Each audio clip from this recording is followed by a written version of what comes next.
invite Dr. Subhash Chandra.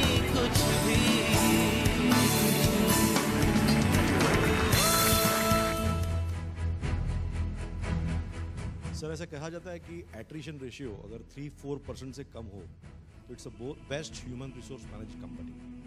आपका 5% attrition कम से कम होना ही चाहिए। मीडियोक्रिटी, कॉम्प्लिसेंसी, ये सब सेट इन होती हैं ऑर्गेनाइजेशन। सर आज हर एक सक्सेसफुल बिजनेस ऑर्गेनाइजेशन में एक सबसे बड़ा चैलेंज है रिटेनिंग देयर की एम्प्लॉइज। भारतवर्ष की समस्या क्या है सबसे बड़ी? हम लोग अपना प्राइड खो चुके हैं और यही बात लागू होती है आपके एम्प्लॉइज के ऊपर। अच्छे की employees will stay with you if they have pride in the brand, in the company they work. मेरा ये सवाल है कि अगर मेरे बिजनेस में कोई इन्वेस्टर मुझे इन्वेस्ट करना चाहता है तो वो एज ए इन्वेस्टर वो एंटरप्रेन्योर में क्या देखता है?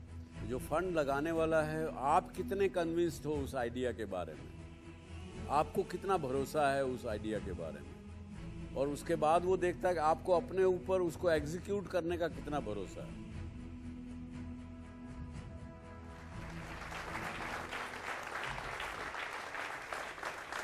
Naturally, I am nervous today evening. I've been interacting with the youth, but today I know I am faced with all of you successful people, entrepreneurs, the faculties who are teaching management, and so on and so forth. I've been given 2 subjects. One is that how do you avoid the politicking in the organization? How do you keep the human resource together? How do you keep them work towards the same objective or keep in the line with the vision of the organization? And the second subject is that after having achieved success, how do you grow further? So these are the 2 subjects, Rajeev ji? Yeah. So, I mean, if we combine these 2, I think it's pretty much that how do you run your business successfully? Because in running any business, unless you have the right human resource, ठीक लोग जब तक काम करने के लिए आपके पास नहीं होंगे तो आप आगे नहीं बढ़ पाएंगे। मुझे अच्छी तरह से याद है, आज मैं अपना एक्सपीरियंस शेयर करता हूँ। 1967 में 1967 में मैं दाल मिल प्रोसेसिंग यूनिट चलाता था। कोई एम्प्लॉय नहीं था एक्सेप्ट जो मिल के अंदर वर्कर्स हैं, मिस्त्री है, फोरमैन है। मेरे 2 छोटे भाई स्कूल से आते थे, मेरी मदद करते थे। मैं भी अकाउंटेंट भी था, परचेजर भी था, सेलर भी था। वहाँ से जैसे जैसे थोड़ा आगे बढ़े, हिसार एक जगह हरियाणा में जहाँ शुरू किया था,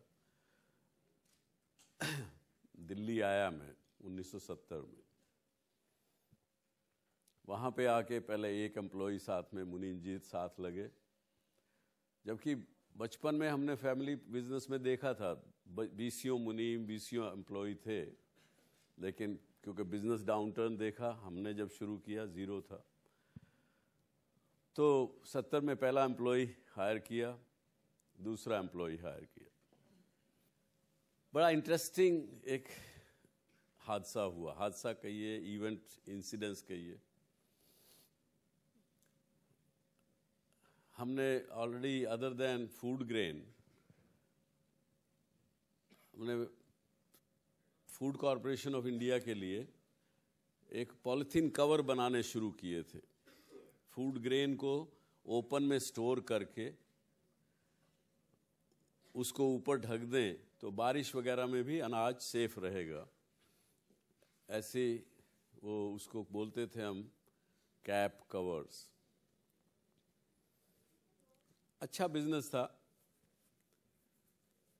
तो फर्स्ट टेंडर हमने कंप्लीट कर लिया था, दूसरे टेंडर की तैयारी थी। जैसे परसों बिडिंग होना है तो सील्ड एनवलप में बिड जाना है। अब ये दूसरे एम्प्लॉई साहब जो हमारे ज्वाइन किए थे, उन्होंने अपने किसी और बिजनेसमैन के साथ एक सौदा कर लिया और ये कहा कि सुभाष जी, 2 बिडर हैं, 2 में से एक सुभाष जी हैं, तो मैं आपको पहले बता दूंगा कि रेट क्या जाना है, क्योंकि टाइपिंग तो मुझे ही करना है, सब कुछ मुझे करना है और हम लोग पार्टनर रहेंगे। वो दोनों हमारे एम्प्लॉय उनके साथ मिल लिए। तो 2 दिन पहले से ही वो शाम को मुझे कहने लगे कि जी टेंडर डॉक्यूमेंट भर दें। मैं कहा यार परसों देना है, इतनी जल्दी क्या है। बट वो बार बार इंसिस्ट करते रहे। मैंने कहा चलो कल सुबह करेंगे। अगले दिन भी जब उन्होंने काफ़ी कुछ कहा तो कहीं पे मुझे सिक्स सेंस जो थी, वो जिसने मुझे हमेशा मदद की है, वो आई। यार कुछ गड़बड़ है, ये आदमी इतना इंसिस्ट क्यों कर रहा है इस बात को। तो खैर जैसे वो सिक्स सेंस काम की, मैंने उसको रेट भरवा दिया। मान लीजिए रेट मुझे भरना था 1500 रुपये, तो मैंने उसको 1700 भरवा दिया और टेंडर वो चला गया। 2 घंटे पहले जिस दिन टेंडर सील होना था, साइड से मैंने दूसरे एक ड्राइवर को भेजा रियल रेट करके, एक अमेंडेड। जब तक टेंडर का बक्सा सील नहीं हो जाता तब तक आप उसमें कुछ भी करेक्शन कर सकते हैं टाइम से पहले। वो उनकी जानकारी के बिना दूसरा बिड डलवा दिया। तो जब खुला तो निकल के ये समझ में आ गया सब कि भाई ये वाकई मिली भगत थी, क्योंकि एक नई पार्टी आ गई, उसने जिस ढंग से व्यवहार किया, जिस ढंग से उन लोगों का वातावरण रहा, तो ये एक्सपीरियंस कि आपका एम्प्लॉय भी अपना एम्बिशन रखता है और उस एम्बिशन को पूरा करने के लिए वो आपकी ऑर्गेनाइजेशन को धोखा देने में या उसको आपके लफ्ज़ों में चीट करने में और उनके अपने शब्दों में कि मुझे भी अपना एम्बिशन पूरा करना है, मुझे भी आगे बढ़ना है। वो देखते हैं कि बिजनेसमैन आजकल क्या, शुरू से ही बिजनेसमैन भी चोरी चपारी झूठ सब करते तो रहे हैं। मैं भी करता हूं तो क्या फ़र्क पड़ता है, एक्सेप्टेड नॉर्म हो गया। तो उसको कैसे रखना, कई बार हम लोग समझते हैं कि अच्छी तनख्वाह दो, अच्छा टेक केयर करो तो शायद ईमानदारी आपके पास रहेगी। कई बार सब कुछ पे करने के बाद भी, अच्छा देने के बाद भी ऐसी शायद चीज़ें नहीं मिलती हैं। इसको कैसे टैकल किया जाए, ये एक प्रश्न है। आई डोंट नो आप लोगों के क्या एक्सपीरियंसेस हैं। कोई आप में से कोई अपना कोई एक्सपीरियंस शेयर करना चाहे इस विषय में तो प्लीज़ मोस्ट वेलकम। मैंने 1981 में ट्रेनी सेल्स इंजीनियर का जॉब लिया और छोटी कंपनी थी, तो फर्स्ट डे से ही रिस्पॉन्सिबिलिटी देने लगे वो लोग। Instead of training they say go here go there negotiation. तो काफ़ी जगह पे सिमिलर निगोशिएशन में दूसरे लोग भी आते थे। तो we were in industrial valves business, axons mechanical enterprise ये कंपनी थी। तो एक आदमी था जिसका खुद का वॉल का बिजनेस था और ओनर था। तो 6 महीने के बाद में उसने मुझे खाने के लिए बुलाया, तो मैं गया। तो उसने मुझे बोला कि जितनी इंक्वायरी आपके पास कंपनी में आती है उसकी एक कॉपी मुझे आप दिया करो, बाकी आप मुझे प्राइस भी कुछ बताना मत, तो मैं भी कोटेशन दूंगा। तो either I will give you some share और 50 रुपीज़ पर इंक्वायरी आप ले लो।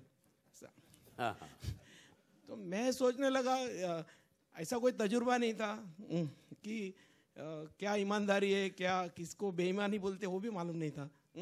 और मैंने उसको बोला कि ठीक है हम लोग वापस मिलते हैं, मैं सोच के बताता हूँ। फिर मैं सोचा और फिर उसको वापस मिला। तो उसको मैंने बोला कि समझो मैं हाँ बोलता हूँ और मेरी कंपनी में मालूम पड़ जाता है तो मुझे निकाल देंगे और तुम भी नहीं तो रखेंगे। आपको समझ आ गया कि ये बेईमानी है। हाँ और मैंने उसको नहीं, उसके आगे मैंने उसको बोला कि और तुम भी नहीं रखेंगे क्योंकि मैं, तुमको मालूम है मैं तुम्हारी भी इंक्वायरी किसी को दे दूंगा। तो मैं बोला मैं तो दोनों तरफ से रास्ते पे आ जाऊंगा। तो मैं बोला मुझे ये सौदा मंजूर नहीं है, कुछ भी होए। Thank you. देखिए, मुझे जो एक्सपीरियंस हुआ, तजुर्बा आया, 95% से 98-99% तक लोग बाय नेचर ईमानदार होते। वो जानते हैं कि क्या गलत क्या सही। और भारतवर्ष की एक परंपरा रही, एक बड़ा जो हम लोगों को बचपन से सीखने को मिला, उसका बड़ा भाग रहता है। लेकिन एज ए एम्प्लॉयर हम लोग बहुत गलतियां करते। और सही और ईमानदार आदमी को भी अगर हम सिस्टम प्रोसेसेस के ज़रिए कुछ हिसाब किताब के सिस्टम के बिना अगर हम रखते हैं तो अच्छे से अच्छा बेईमान आदमी भी, ईमानदार आदमी भी बेईमान बन सकता है और बन जाता है। मेरे साथ लाइफ में बड़े तजुर्बे आए ऐसे जिसमें हमको अल्टीमेटली लगा कि हमने उस ईमानदार आदमी को बेईमान बना दिया। वरना बाय एंड लार्ज आपको लोग ठीक मिलते हैं, काम भी अच्छा करना चाहते हैं, वो लोग मोटिवेट भी होना चाहते हैं। अब आपका अपना एक, जो मैंने आपको पहले उदाहरण दिया, that was an exceptional case. वो व्यक्ति आया और उसने मेरे एक ही मेरा जो एम्प्लॉई, लॉयल एम्प्लॉई था, उसको भी बेईमान कर दिया, क्योंकि वो कुछ बैकग्राउंड ऐसी थी। वो आया ही फ्रॉम जेल सुपरिटेंडेंट्स ऑफिस तो वो लगा कि हमने वो गलती कर ली थी। लेकिन बाय एंड लार्ज लोग, और कोई ये भी नहीं है कि भाई आप ज़्यादा पैसे देंगे तो लॉयल्टी और ईमानदारी खरीदी जा सकती। मोटिवेट करने की आवश्यकता है, उनको इन्वॉल्व करने की आवश्यकता है, उनको आप रेगुलर फीडबैक देना, उनका फीडबैक लेना, उनके कुछ सुझाव लेना, उनकी बातों पर ध्यान रखना, ये सब चीज़ें हैं। और एक्सपीरियंसेस तो इसी तरह के हैं कि जिसमें कि अगर आप ईमानदारी से एज ए टॉप मैन अगर आप काम कर रहे हैं तो आपके एम्प्लॉय बाय एंड लार्ज उसी रास्ते पे चलेंगे। वो देखेंगे आप बेईमानी कर रहे हैं, आप अपने, चाहे सरकार के साथ कर रहे हो, चाहे अपने कस्टमर के साथ कर रहे हो, चाहे किसी सप्लायर के साथ गलत कर रहे हो, कहीं भी कर रहे हो, तो वो आपको सामने दिखने को मिलेगा। हमने अभी पिछले दिनों 5 साल पहले हमने कहा कि हम कंपटीशन से कोई व्यक्ति लेंगे नहीं, अपने कंपटीटर से हम कोई आदमी नहीं लेंगे। हमने ये नहीं कहा कि हमारे एम्प्लॉयज़ को कि आप कंपटीशन में नहीं जाओगे। लेकिन जब उन्होंने देखा कि ये लोग कंपटीशन से नहीं लेते हैं, उसके बाद ये एक्सपीरियंस आया कि हमारे यहाँ से छोड़ के कंपटीशन में जो जाने वालों की परसेंटेज, मान लीजिए पहले 40-50% थी, तो वो घट के 15-20% पे आ गई।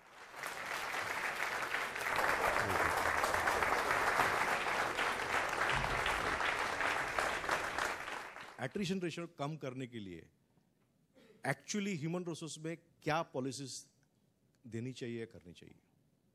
मैं तो दूसरी बात कहूंगा आपको, आपका 5% एट्रिशन कम से कम होना ही चाहिए। क्यों? देखिए, डायनामिक बिजनेस है ये। जो बिजनेस आप 10 साल पहले जिस ढंग से करते थे, वो बिजनेस आज नहीं है। आज और ज़्यादा कंपेटिटिव है, क्योंकि किसी भी काम को आप शुरू करते हैं, चाहे नया पहली बार काम शुरू करिए जो दूसरा किसी ने ना किया हो, दूसरा जल्दी से जल्दी कोई ना कोई कॉपी करता है, तीसरा फिर आके उसको अटैक करता है, चौथा कोई आपको चैलेंजर आता है, और 2-3 साल बाद वो सारे बिजनेस एक जैसे दिखने लगते हैं उस प्रोडक्ट में। तो मीडियोक्रिटी, कॉम्प्लिसेंसी, ये सब सेट इन होती हैं ऑर्गेनाइजेशन में। तो आपको बॉटम के 5% आदमी हटाने ही चाहिए। आपका ह्यूमन रिसोर्स डेवलपमेंट का लेवल ऊपर तभी उठेगा अगर आप बॉटम रंग के 5% हटाएं और नए लीजिए। तो मैं तो नहीं इस बात को एक्सेप्ट करता कि एट्रिशन रेट कम से कम होना चाहिए। हाँ, अगर वो 8-10% हो, 12% हो, तो आपका एक्सपीरियंस ब्रेन ड्रेन हो रहा है। जो आप लोगों पर पैसा स्पेंड करते हो, उनको आपकी डोमेन नॉलेज देते हो और वो फिर जाता है तो आपका ड्रेन होता है। 3-4-5% तक कोई तकलीफ नहीं है मेरे ख्याल से। Good evening, sir. What kind of initiatives would you normally recommend, entrepreneurs to normally take in terms of building entrepreneurs so that the business grows and it can be diversified also? Yeah, very good question. That's what, इसीलिए मैं कह रहा था शुरू में show के कि भाई आज ये नर्वस होने का दिन है मेरे लिए, क्योंकि ऐसे प्रश्न एक्सपीरियंस आदमी बोल सकता है। अदरवाइज बहुत जगह लोग बोलते हैं कि साहब एंटरप्रेन्योर माने से केवल एक कि वो बिजनेसमैन ही होना चाहिए या अपना बिजनेस करने वाला को मतलब वो लोग कहते हैं एंटरप्रेन्योर। लेकिन आज जैसे आपने प्रश्न पूछा तो एंटरप्रेन्योर कुछ भी कोई भी हो सकता है। एक एग्जीक्यूटिव भी एंटरप्रेन्योर हो सकता है, डॉक्टर भी एंटरप्रेन्योर हो सकता है, एक टीचर प्रोफेसर भी एक एंटरप्रेन्योर हो सकता है। मतलब आप एंटरप्रेन्योर के लिए कोई बाउंड्रीज नहीं है। जो अपने काम को बाउंड्री लेस समझ के काम करे वो ही एंटरप्रेन्योर। और मैंने तो इसमें आते हुए मैं कुछ कर रहा था, जो आपके पास एम्प्लॉयज़ का अगर आप ठीक से आंकलन करेंगे, अगर उनको एनालाइज करेंगे, आपके पास एक प्रकार के लोग हैं जो होंगे डिट्रैक्टिव। आप उनको कोई भी काम कह दीजिए, वो बोलेंगे साहब ये तो नहीं हो सकता। काम सुनने से पहले ही बोलेंगे नहीं हो सकता।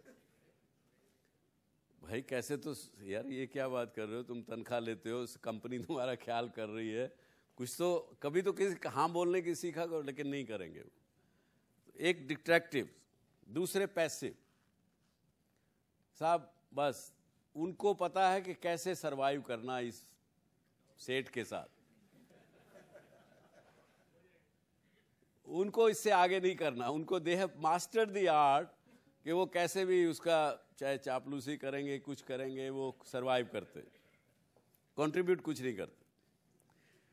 तीसरे लोग जो है पार्टिसिपेटिव,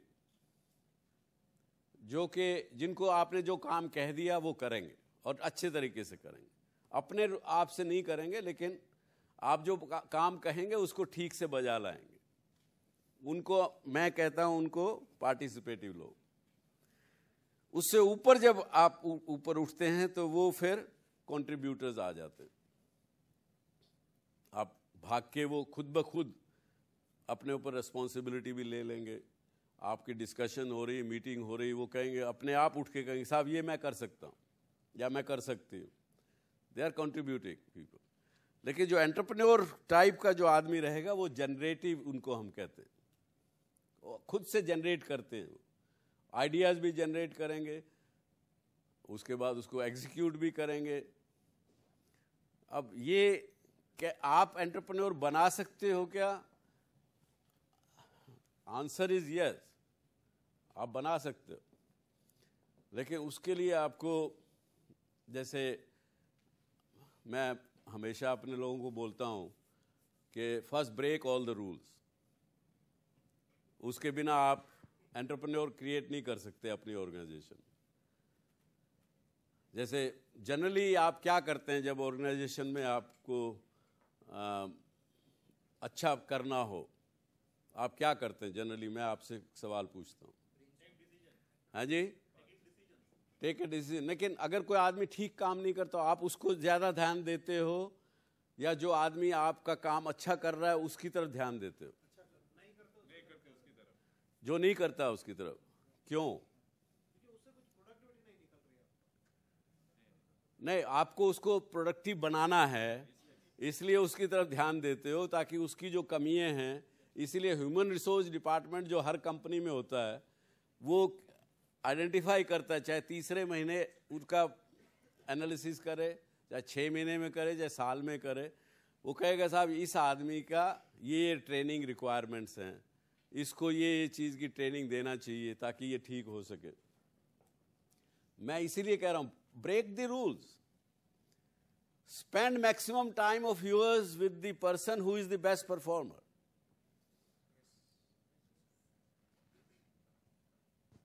वो कैसे कर रहा है या कर रही है, how are they performing, what are they thinking, what are their talents, what is his talent, उसको मैं किसे दूसरे के समझूं पहले तो, और फिर उसको दूसरे पर ट्रांसफर करूं।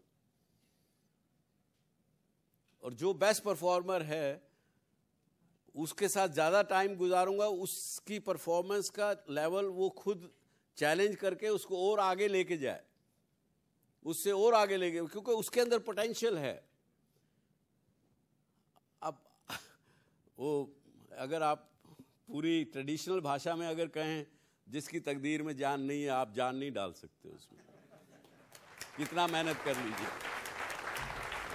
When you hire people for key positions, for the topmost positions, क्या qualities invaluable है आपके लिए कि ये तो होनी ही चाहिए तो ही ये लोग इस पोजीशन पे हायर हो सकते हैं? हायरिंग में मैंने भी बड़ी गलतियां की हैं, अभी भी कर देते हैं ऐसा कोई वो नहीं है, क्योंकि जिस समय में आदमी आपके पास इंटरव्यू देने के लिए आया है या आई हैं, वो they have to impress you and you do get impressed sometimes and you make wrong decision,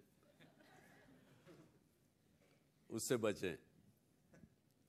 लेकिन एक्चुअल में अगर आदमी, मुझे अगर आप पूछेंगे, मेरे अपने हर एक संस्था के अलग अलग वैल्यू सिस्टम हैं, जो मेरे हैं वो ज़रूरी नहीं कि आपके हों या तीसरे किसी के हों। उस संस्था के वैल्यू सिस्टम के हिसाब से आपको चयन करना पड़ेगा कि किस आदमी को आप क्या वेटेज देंगे ज़्यादा। जैसे कि मैं एंटरप्रेन्योरियल आदमी होगा तो उसको मैं ज़्यादा वेटेज दूंगा at the senior most level, लेकिन एक ऑपरेटिंग लेवल के ऊपर आप इंटेग्रिटी, ऑनेस्टी को ज़्यादा वेटेज देंगे। तो अलग अलग जगह अलग चीज़ हो जाती है।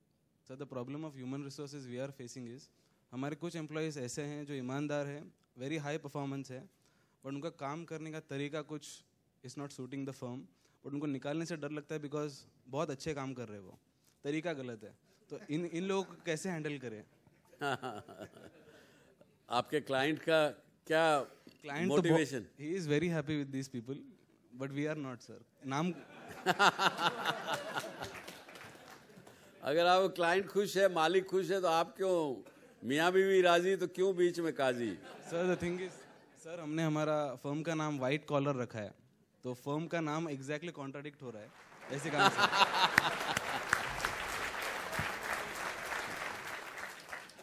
सो how to handle such people?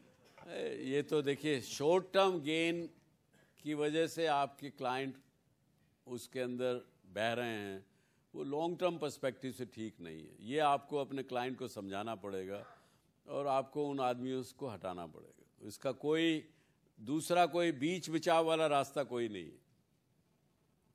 Not to look for short term gain, which is what they are looking at, that's why they want to support these people. So, sir, they are fully with the firms. They are partners in the firms. Yeah, but लेकिन short term gain के लिए, क्योंकि they are achieving the goal by illegal or wrong means, वो long term में नहीं चलेगा, किसी न किसी दिन खराब होगा।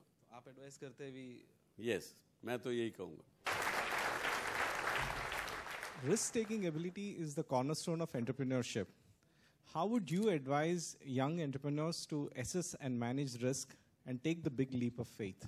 यंग एंटरप्रेन्योर्स के लिए एक तो रिस्क असेसमेंट करना एक बड़ा क्वेश्चन है। बहुत बार हमने देखा है कि वो रिस्क को पूरी तरह से असेस नहीं कर पाते, और क्योंकि रिस्क को असेस नहीं किया इसलिए वो फेल भी होते हैं, और इसलिए वो कुछ इवेंचुअलिटीज़ के लिए तैयारी भी नहीं कर पाते। कि इस बिजनेस में मैं जब शुरू करूंगा तो ऐसी समस्या भी आ सकती है, उसको उन्होंने असेस नहीं किया, इसीलिए रिस्क असेस नहीं किया। और जब वो समस्या आ जाती है तो उस वक्त वो घबरा जाते हैं। बिल्कुल, मैंने यहाँ पे अभी 2008 के, बहुत दूर नहीं है, 2008 हमारा जो डाउनटर्न था, मैंने बड़े अच्छे मुंबई के बढ़िया करोड़पति बिजनेसमैन को मेरे कमरे में आके पूरे बच्चे की तरह से रोते हुए देखा, क्योंकि कभी डाउनटर्न देखा नहीं जिंदगी में। अच्छा ही अच्छा दिखता चला गया, कभी समस्या देखी नहीं। तो एंटरप्रेन्योर्स को क्या मैं कहता हूँ, जो एक्सपीरियंस यंग के लिए नहीं है, आप लोग भी जब नया बिजनेस करते हैं तो उसकी रिस्क असेसमेंट तो पूरी तरीके से सोच समझ के करना चाहिए। अब उसके लिए अगर आपको उस बिजनेस के लिए किसी दूसरे से भी सलाह करनी पड़े, कुछ करना पड़े, कोई कंसल्टेंट को भी, मैं तो कभी कंसल्टेंट को पैसा देने के हक में नहीं हूँ, लेकिन फिर भी अगर कभी कंसल्टेंट को भी देना पड़े तो करना चाहिए। और यदि कोई ऐसी स्थिति आ भी जाए तो मैं ये कहूँगा उस स्थिति में आपको you have to maintain your cool, you have to learn from that situation, because failure teaches lot much better and faster than the success teaches you. उस समय में अगर आप अपना कूल रख के, अपना ठीक रख के, बिना घबराए अगर काम करेंगे, उस समस्या से निकल भी जाएंगे। अदरवाइज तो देयर इज नो, क्योंकि जो डर है ना, जो घबराहट है, वो मल्टीप्लाई होती है। जितना आप सोचते हैं उसके बारे में, इट मल्टीप्लाइज मैनी फोल्ड। बिना कहे, बिना जाने, शायद हम दूसरे प्रश्न पे पहुंच चुके हैं कि हम अपने बिजनेस को एक लब तक पहुंचने के बाद उसको आगे कैसे एक्सपेंड करें। शायद एचआर डोमेन से हम बिना कहे निकल चुके हैं। हम कोई बात नहीं, हम उस पर चर्चा करते रहेंगे। ये एंटरप्रेन्योरशिप एंड बीइंग कॉम्प्लेसेंट, ये दोनों एडवर्स वर्ड है क्या? कि आज ये स्थिति है कि XYZ आदमी का वर्थ 5,000 करोड़ है, तो आगे जाके वो कॉम्प्लेसेंट वहां रहे या और कोई रिस्क ले और करता रहे और वो प्रोसेस पूरा डायनेमिक रहे। This is the situation of the day. कल क्या है, परसों क्या है, और आगे क्या है, और क्या आगे। Thank you sir. यही है, देखिए, जहां आप कॉम्प्लेसेंट हो गए, एक कुदरत का कानून है, कोई भी चीज स्टेटस को पे मेंटेन नहीं रहती। या तो वो आप सक्सेसफुल हैं, आप एक लेवल से चले, आप यहां पहुंच चुके, आपकी भी इच्छा होती है, आपकी बीवी की भी इच्छा होती है, आपके हस्बैंड की भी इच्छा होती है, यार बस बहुत हो गया ना, अब छोड़ो, क्यों इतना मारामारी करना। जहां पे वो ऐसी स्थिति सोचने में आ गए, वहां पे आप ऐसे आना शुरू हो जाएंगे और काम करते रहेंगे तो आगे चलते चले जाएंगे। तो स्टैटिक आप चाह के भी रह नहीं सकते, उस जगह पे नहीं रह सकते। आपने तजुर्बे किए होंगे, आप लोग सारे एक्सपीरियंस लोग हो यहाँ, कि जहाँ आपने ये सोच लिया कि अब बहुत हो गया, वहाँ पे वो नीचे आना शुरू हो गया। थोड़े दिन बाद अरे ये क्या हो गया, फिर आप उठ के फिर दोबारा शुरू कर देते, फिर आगे बढ़ जाते। तो डायनामिक रहना पड़ेगा आपको वह, क्योंकि ये तो शेर की सवारी है, आप इससे उतर नहीं सकते एक बार चलने के बाद। सर, आज हर एक सक्सेसफुल बिजनेस ऑर्गेनाइजेशन में एक सबसे बड़ा चैलेंज है रिटेनिंग देयर की एम्प्लॉइज। सो ये जो की एम्प्लॉइज है, how do they get influenced so that they stay with you for longer period? मेरा ख्याल से ये प्रश्न हमको कोई एम्प्लॉइज से भी पूछना पड़ेगा, लेकिन मेरा पर्सनली ऐसा मानना है कि अगर आपका ब्रांड, आपकी कंपनी की वैल्यू सिस्टम अगर अच्छा है, उनको आप प्राइड देते हैं। भारतवर्ष की समस्या क्या है सबसे बड़ी, हम लोग अपना प्राइड खो चुके हैं, और यही बात लागू होती है आपके एम्प्लॉइज के ऊपर। अच्छे की employees will stay with you if they have pride in the brand, in the company they work for, the value system they work for, more than money. और जो लोग आदमी पैसे की वजह से छोड़ के जाता है या जाती है, आपको उसके बारे में चिंता भी नहीं होनी चाहिए। जी। My question to you is, sir, for any business to expand, you have to keep innovating and generate new ideas. So what is that? How do you generate your ideas, and how long do you hold on to an idea before you give it off? अपने दिमाग में उस idea को, idea के बड़े stages है. एक idea दिमाग में आया, किसी ने भी कहा कि ये काम कर लीजिए अच्छा है, या आपके अपने मन में आया. अब आपको कुछ हद तक उसके विषय में विचार करना, उसके बारे में जानकारी करना, क्या उस प्रोडक्ट की, उस बिजनेस की नीड है, क्या गैप है क्या आज अवेलेबल.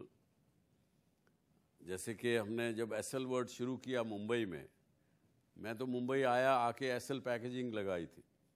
उसी प्रकार से एसएल वर्ड भी जब बनाया कि मुंबई में ना तो आदमी के पास ज़मीन है, ना उसके पास छत है, बेचारा फ्लैट में बीच में लटका हुआ है, खेलने करने कोई बच्चे के पास कोई जगह नहीं दिखी हमें यहाँ. एसएल पैकेजिंग अच्छी चल पड़ी थी, ये ज़मीन हमने ख़रीदी हुई थी, तो क्या करना चाहिए, गैप क्या है, डिमांड क्या है. अब गैप दिखा कि भाई ये एक अम्यूज़मेंट की जगह होनी चाहिए, इसलिए लगाया. वो गैप को, नीड को आइडेंटिफाई करना और उसके बाद उसके ऊपर चल पड़ना, तो कोई फिर समस्या नहीं आती है. फिर वो फेलियर का कोई चांस नहीं है. फेलियर का चांस तभी अगर एग्जीक्यूशन में वीकनेस हो. एग्जीक्यूशन की वजह से अच्छा आइडिया भी फेल हो सकता है. तो जैसा मैंने पहले कहा कि कब, when do you give up, only when you से कि हाँ ये तो मेरे बस का अब नहीं रहा. When you accept the failure then it is a failure, you leave the idea. और ऐसे आइडिया बहुत आते हैं, लेकिन आप सब पे तो काम नहीं कर सकते. मेरा ये सवाल है कि अगर मेरे बिजनेस में कोई इन्वेस्टर मुझे इन्वेस्ट करना चाहता है, तो वो एज ए इन्वेस्टर वो एंटरप्रेन्योर में क्या देखता है? आपकी कन्विक्शन देखता है. वो जो फंड लगाने वाला है, आप कितने कन्विंस्ड हो उस आइडिया के बारे में, आपको कितना भरोसा है उस आइडिया के बारे में. और उसके बाद वो देखता है कि आपको अपने ऊपर उसको एग्जीक्यूट करने का कितना भरोसा है. अगर आपको 100% भरोसा है तो वो आपके ऊपर भरोसा करेगा और पैसा लगाएगा.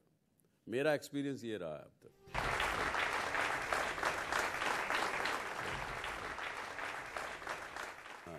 I wanted to know, how do you manage your time and stress? How do you de-stress? मेरा ऐसा मानना है कि जो आदमी बिजी होता है वो ही टाइम निकाल सकता है.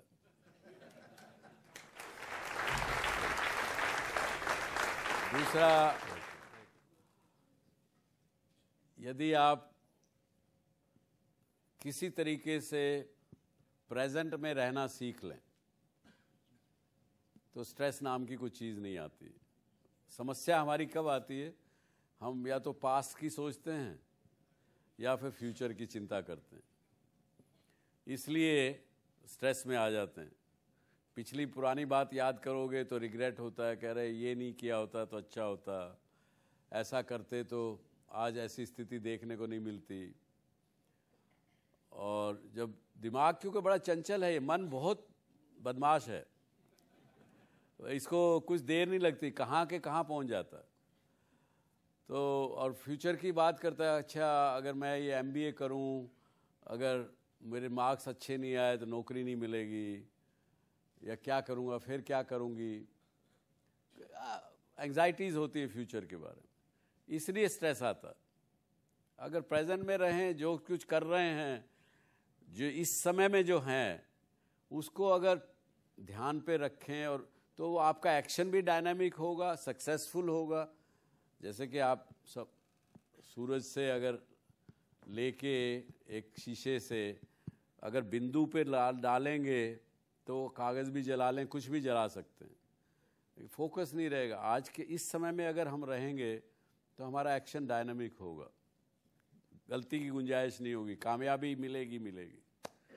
जी सर, आपकी सारी कंपनीज जैसे कि जी लीजिए या एसएल वर्ल्ड लीजिए या फन सिनेमाज लीजिए, सब अलग अलग फील्ड्स की है.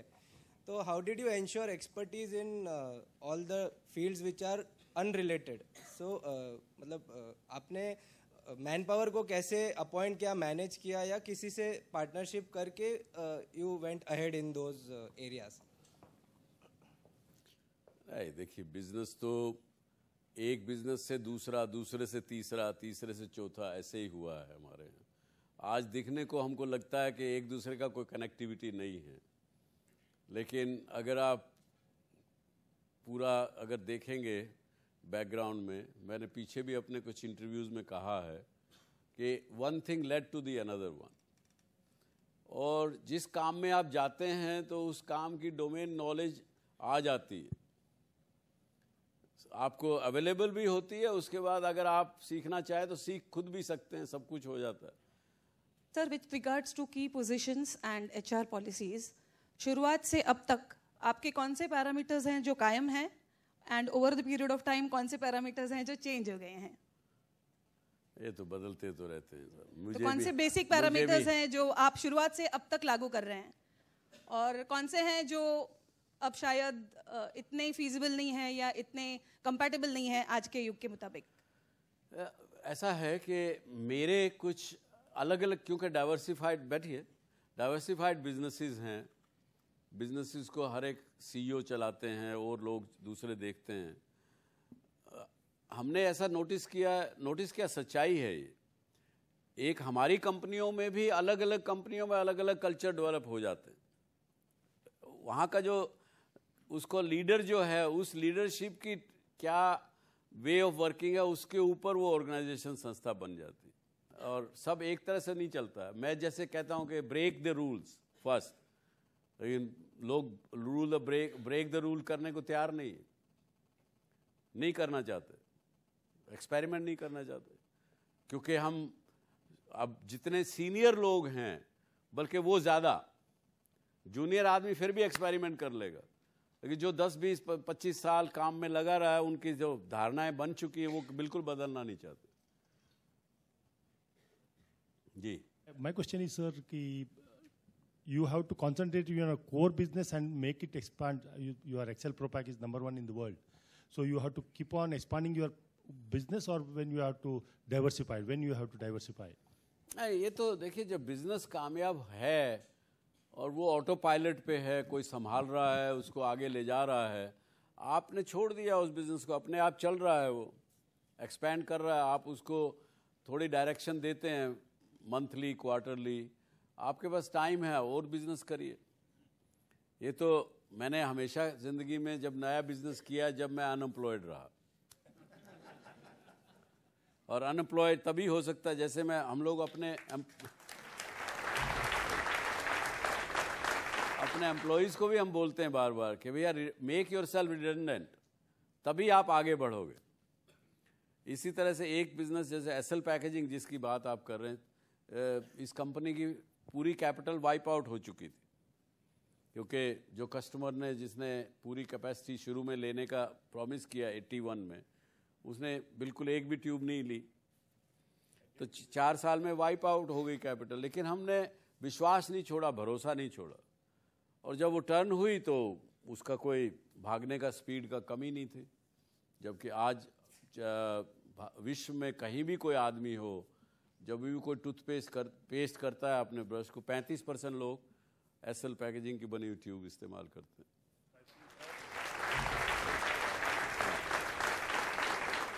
तो ऐसा है। सो इसके साथ ही I hope I have been able to give answer which were satisfactory and which were not politically correct. So thank you very much for giving me such a love and affection and attention to listen to.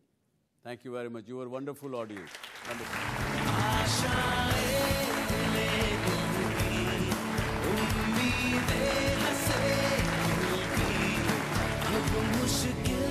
अगर आप भी doctor Subhash Chandra show में भाग लेना चाहते हैं या कोई सवाल पूछना चाहते हैं तो हमें ईमेल करें। हमारा ईमेल आईडी है dsc@zmedia.slgroup.com, या आप अपने सवाल हमें SMS भी कर सकते हैं। बस टाइप कीजिए DSC स्पेस अपना सवाल और भेज दीजिए 57575 पर।